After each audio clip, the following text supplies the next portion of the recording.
If you look at Proverbs 16:24, it's pretty fun.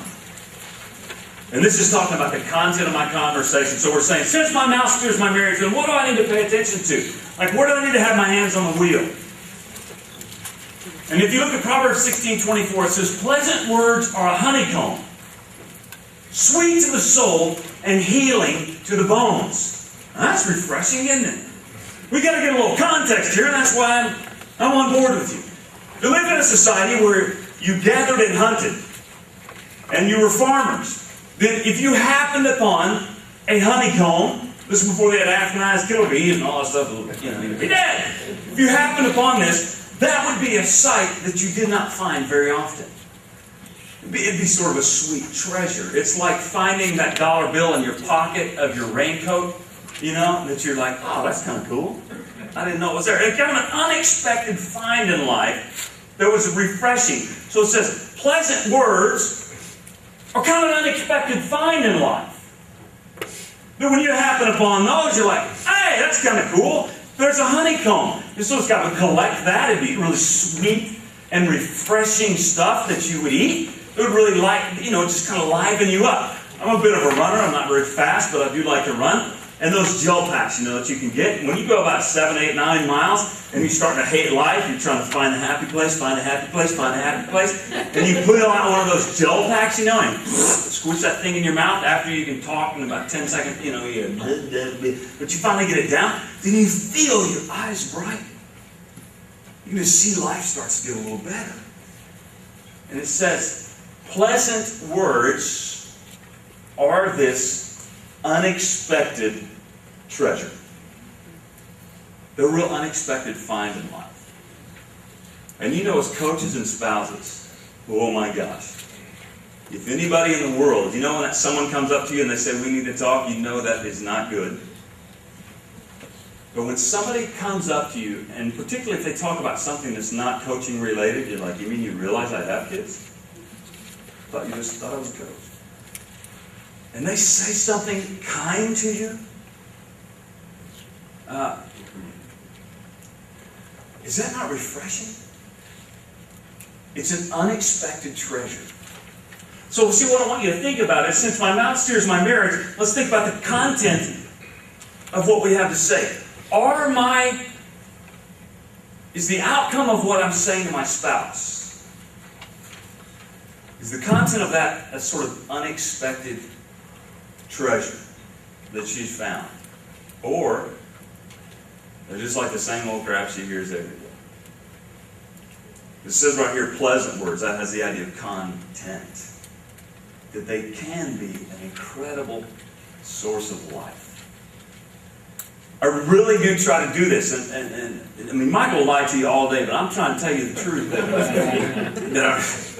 Now, I really try to do it. When I ride my sweet new motorbike home from work and rack the pipes out just to kill the neighbors, and I come up to the garage and I go in, I'll sort of squat over, for real, take a couple deep breaths, because I got 4 kids, 6 and under the house. It's 5 o'clock in the evening. That's the witching hour. That's when everything's going to go crazy. And I make the assumption Heather's probably tied up in a closet somewhere. Kids are probably listening to Black Sabbath. Throwing darts at each other or something like that. I kind of assume the worst. That way I don't have unrealistic expectations. I would really do stop and think, okay, I've got a choice to make here. These first few sentences that come out of my mouth can be an unexpected treasure in her life. Or they can be a real downer. It's pretty much up to me. And it's really up to you, isn't it? And you know that. It's not a rocket here. That those first 10, 15 seconds when you come home, that pretty much sets the course of the rest of the evening, right? Whether it's going to be, this is pretty cool, or like, shut up. Let's see. Turn over to Proverbs 25:11.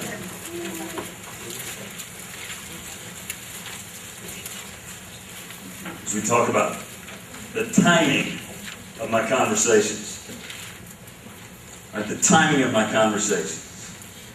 And this says, a word aptly spoken is like apples of gold in settings of silver. Again, it seems like one of those odd things that you don't really look like much to me. We focus in on 3 words here and you'll understand it. The word aptly has the idea of timing. A word aptly, a word spoken in the right time. So it doesn't have the idea of, it doesn't have to be profound, but it says it's the right time to say it. So a timely word, something spoken at the right time, is like apples of gold in settings of silver. I'm not a big Pottery Barn kind of guy, but in that day and time, apples of gold in settings of silver would have been a decorative piece in one's home that would have been highly prized. So in your home, if it's the Velvet Elvis or whatever, you could think of it that way, right? If it's the dog playing cards or something, then that would be fantastic. It says that a word aptly spoken is like this. Think of something in your home that is beautiful. It's just like that. The timing of what I have to say is colossally important. Oh man, do I know this well in my field, because I have the incredible privilege if I get to be with people in life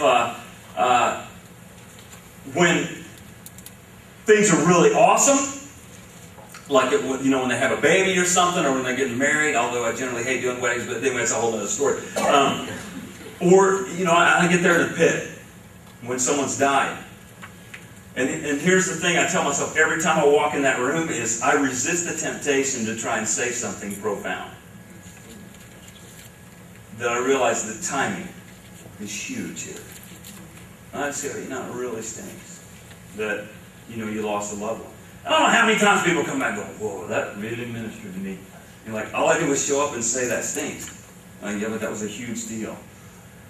How many times do we come home with no thought? Man, I've done this before, and I know you have. I'm assuming, I don't know. It just seems like your life's a wreck. But, he's over there with some voodoo doll, and he's poking pins in it. Now, I know that I've done this before, is coming home from my job, and my wife sometimes does think that I'm like going to Disney World because she's stuck with 4 kids at home. I really am going to a job, even though, I don't do anything. But I come home and I've got really no thought as to, is this the right time for me to lay out where my problems are? I just sort of lay them out there. Have you done that? Let me tell you one for the ladies. If he's hungry and you lay out the problem, that's a failed bid every time. Because he's thinking, and we're not ignorant, but we're just thinking, I'm hungry. You're talking about your problems. And guys, if she's had this profoundly difficult day, the kids are like hanging upside down from the chandeliers and stuff, and we come home with our problems. Do you see that? are you thinking back to you need to be thinking about those problems that you're having, of how much that steers your marriage. That's what's it's making why you're going, well, why is it we're going, come on? It's because my mouth is driving my marriage. I'm not paying any attention to my timing. But I'm just saying it. And you go, well, that's just me. Well, you know what? Just you needs to change, because I get tired of those people in my church too. That that's just me. That's just the way I am. I'm a real blunt person. Well, a real blunt person needs to figure out a different way to say it. I'm a bunch. It's just the way I am. I can't get away with that, can I? It's just me. It's just what I do. I'm sorry. It's a tick I have.